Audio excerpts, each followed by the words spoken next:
Hello mga ka-mathmates! Welcome back to my YouTube channel.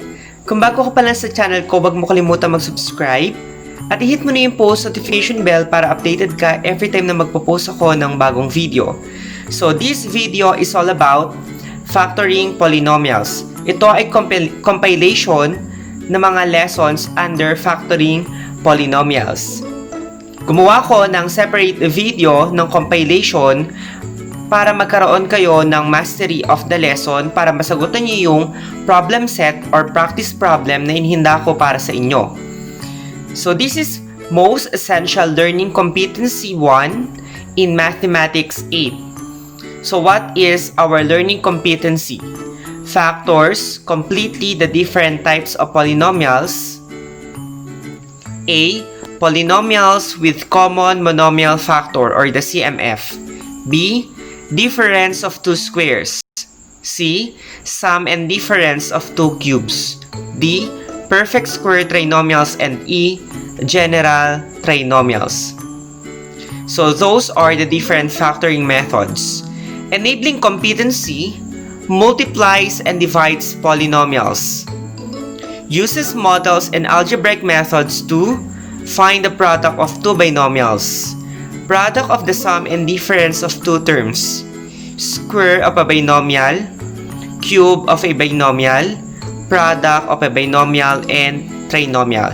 So, napaka-importante ng enabling competency or mga prerequisite skills for us to be able to check our answer because factoring is the reverse of the enabling competency.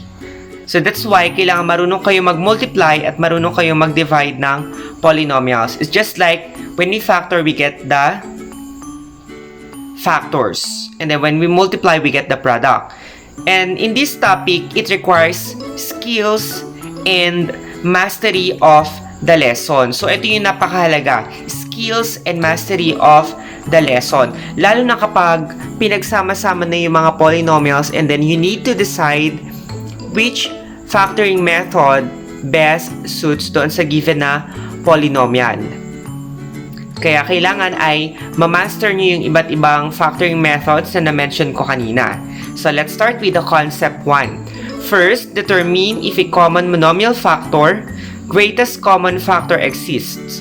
Factor trees may be used to find the GCF of difficult numbers.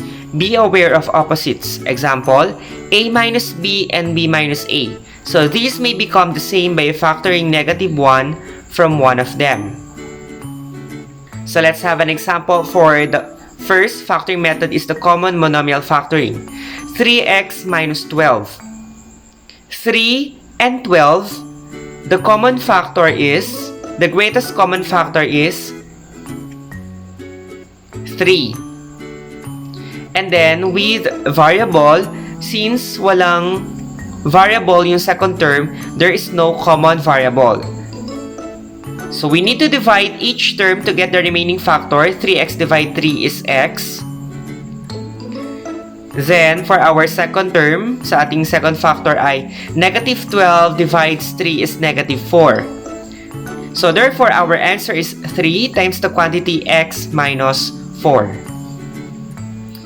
Using the common monomial factoring. So let's have another example. Factor x squared y squared minus 3xy squared. So let us get the common factor. X squared and x get the least exponent. So x. Y squared, the common factor is y squared. Again, to get the remaining factor, we need to divide each term by xy squared. So x squared y squared divides xy squared.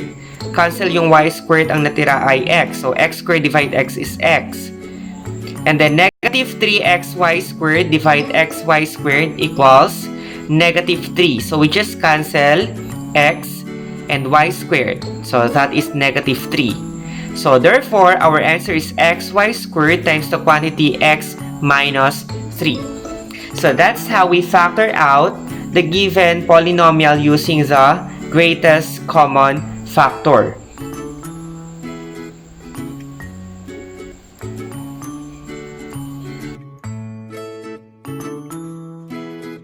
Okay, last example, 6 times the quantity x minus y plus a times the quantity x minus y. Kung mapapansin, there is already a common factor. Therefore, we just combine the factors as 6 plus a, and then we just copy x minus y. So therefore, that will be our answer. For our concept 2, if the problem to be factored is a binomial, see if it fits one of the following situations.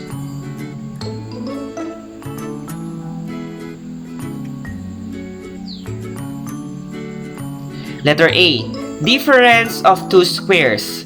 So ito yung format ng difference of two squares. A squared minus b squared, the factors are a plus b, a minus b. So let's have an example. Factor 9x squared minus 25y squared. And then we have conditions to satisfy. It is a binomial. Check. Each term is a perfect square. So lahat ng terms, 9x squared, 25, and y squared are all perfect square. So check yung each term is a perfect square. And then lastly, there is a minus sign between the two terms. So minus sign. So check. Therefore, we need to get the square root of each term. So therefore, the factors are 3x plus 5y, then 3x minus 5y. So we just get all the square root of each term.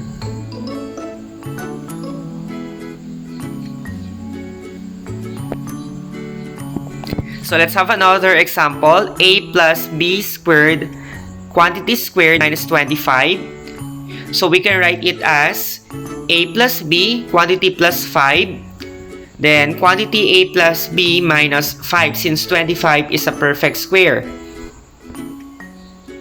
Then we just combine a plus b plus 5 and a plus b minus 5. So that will be our answer.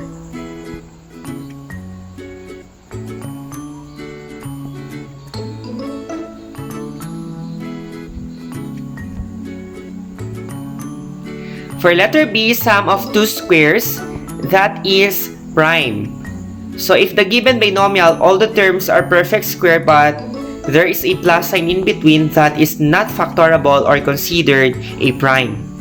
C, sum of two cubes. It is in the form of a cubed plus b cubed equals a plus b, a squared minus ab plus b squared. Take note of the sign plus, minus, plus. That is for the sum of two cubes. So let's have an example. Factored out 27x cubed plus 125y to the 12. Conditions, it is a binomial. Check. And each term is a perfect cube. So all the terms given in the given binomial are all perfect cube. So therefore, check yung ating second condition. So the final answer is 3x plus 5y to the 4th times the quantity 9x squared minus 15xy to the 4th plus 25y to the 8. Paano nakuha? First term ng first factor, cube root of 27x cubed. So that is 3x.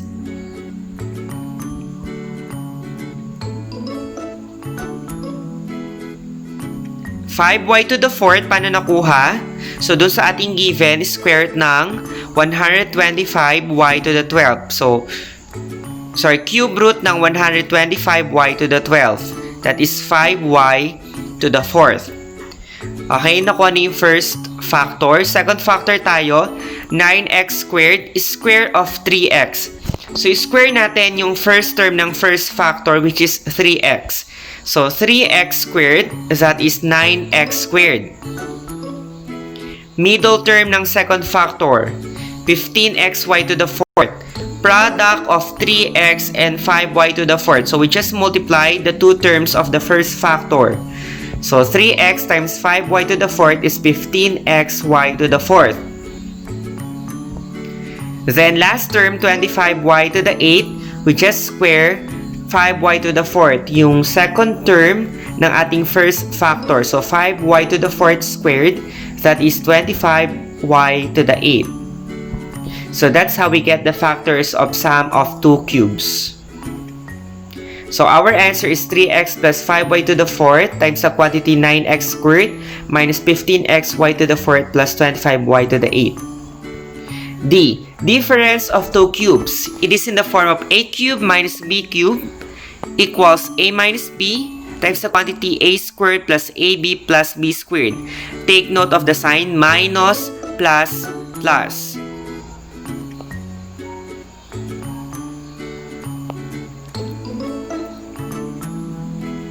Okay, so let's have an example of difference of two cubes. Factor x cubed minus 8, and then we have conditions to be satisfied.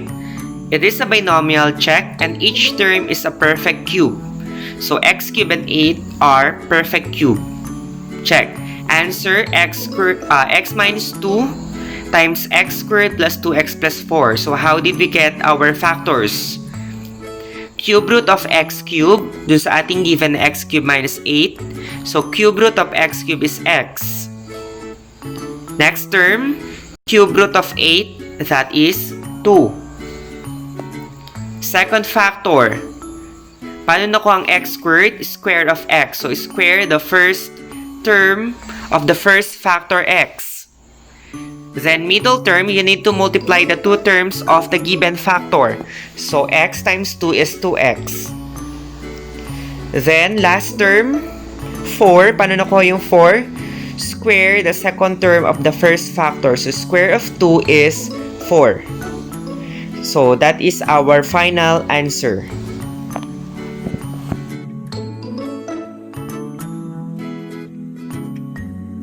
Concept 3. If it is a trinomial, check for one of the following possibilities. A. Perfect square trinomial. It is in the form of a squared plus 2ab plus b squared equals a plus b, or a plus b squared. Example. Factor x squared plus 6x plus 9. So titingnan natin ang first term at last term kung perfect square. So x squared is a perfect square, so that is x times x. The last term is 9, perfect square, 3 times 3. Combining the factors, x plus 3, or x plus 3 squared. So let us check for the middle term. So that is twice 3x equals to 6x. That is check. So therefore, our final answer is x plus 3 squared.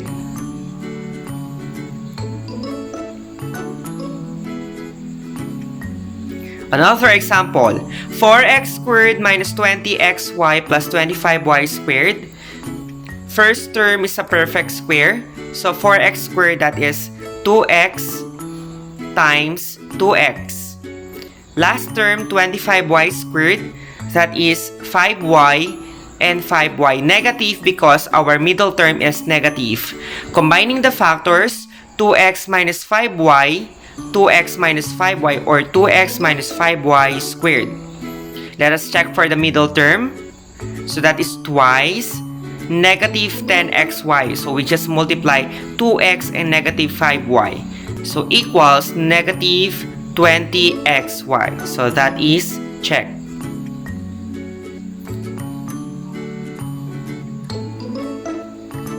Therefore, our final answer is 2x minus 5y squared. So that's how we factor using the perfect square trinomial. We need to check our middle term always. B. If a equals 1, use reverse, FOIL, or trial and error method. Example, x squared plus 7x plus 12. So, hindi na perfect square. Yung first term at last term gagamit tayong general trinomial. Factors of 12 with the sum of 7. Factor ng last term, pag inad natin ay 7. So, that is 3 and 4. So, 3 times 4 is 12. 3 plus 4 is 7. So, therefore, our answer is x plus 3 times x plus 4. So, that's how we factor general trinomial. So let's have another example of general trinomial wherein a equals to 1. X squared plus 3x minus 18, again, factors of negative 18 with a sum of positive 3. Again, factors of negative 18 with a sum of 3. Positive 6 and negative 3. So 6 minus 3 is 3. 6 times negative 3 is negative 18. So therefore, the factors are x plus 6 and x minus 3.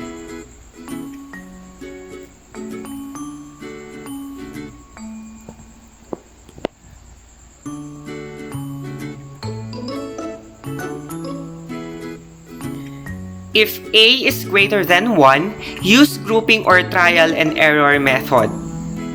So I will be showing you step-by-step process. 3x squared plus 14x plus 8 wherein yung ating leading coefficient ay 3 that is greater than 1. So wherein kailangan natin ditong i-consider yung first term at yung last term. Step 1. Multiply 3 times 8 equals 24. The leading coefficient and the constant. So yung number sa unahan at saka yung nasa hulihan. Then, list all pairs of numbers that multiplied to equal that product of 24. So what are those? Yan. Nakalista dito lahat ng factors ng 24. All are positive because our middle term is positive. Next, which pair adds up to 14? Again, which pair adds up to 14? That is 2 times 12. Then, write the temporary factors with the two numbers. So, that is x plus 2 and x plus 12. Step 5. Put the original leading coefficient 3 under both numbers. So, lalagyan natin ng over 3 and over 3. And then, step 6, reduce the fractions if possible. So, ang pwede ditong ma-reduce ay yung 12 over 3. So, we can divide 12 divides 3 is 4. So, that will become x plus 2 over 3 times the quantity x plus 4. Last step, 7. Move denominators in front of x. So, ano lang yung may denominator? Yung unang factor. So, ililipat lang natin yung 3 sa unahan. So, that is 3x plus 2 times x plus 4. So, that will be our final answer. So, I understand na dito talaga kayo mahihirapan sa pag-factor ng general trinomial wherein a is greater than 1. So, kung hindi nyo nasundan, you may copy our steps 1 to 7, then pag-aralan nyo para ma-master nyo ang pag-factor ng general trinomial. So, that is for our concept number 3. And then, concept number 4, if factoring a polynomial with 4 terms, possible choices are follows. A. Group first 2 terms together and last 2 terms together. So, meron tayo ditong 4 na terms. Igugrupo lang natin sa dalawa by putting parentheses. So, it will become 5a minus 5b plus negative xa plus xb. Then, etong dalawang factors na to ay factor out natin using the common monomial factoring. Mag-start tayo sa 5a minus 5b. So, the factors are 5 times the quantity a minus b. And then, i-factor din natin yung ating second binomial. So, the common factor is negative x and then the remaining factor is a minus b. So, negative x times a minus b. So, meron siyang common factor, just combine 5 minus x times the quantity a minus b.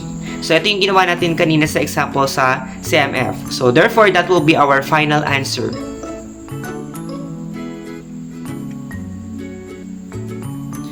B. Group first 3 terms together. So, meron tayo ditong polynomial consisting of 4 terms. Pagsamahin natin yung tatlong terms, so it will become x squared plus 6x plus 9 minus y squared. And then, we can factor the given trinomial using the PST. So, the factors are x plus 3 quantity squared minus y squared. Then, pwede natin i-apply dito yung difference of 2 squares. So, it will become the quantity x plus 3 plus y times the quantity x plus 3 minus y. Then, simplify x plus 3 plus y times the quantity x plus 3 minus y. So that will be our final answer.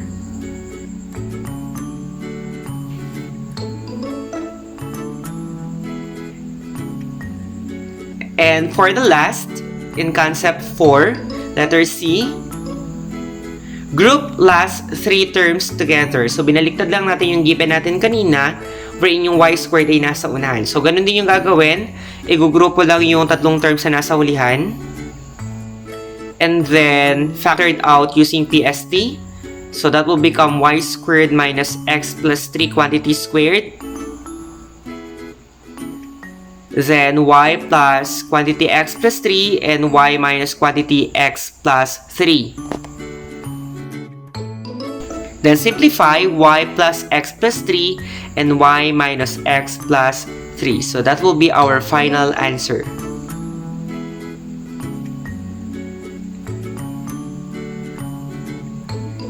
So, get ready with your practice problems. So, I hope na na-master na, nagkaroon na ng skills with regards sa factoring polynomials. So, I have provided another video for you. So, 40 items yon. So, thank you for watching. Don't forget to like and share with your friends and classmates. So, good luck with your practice test. See you on my next video tutorial. Goodbye!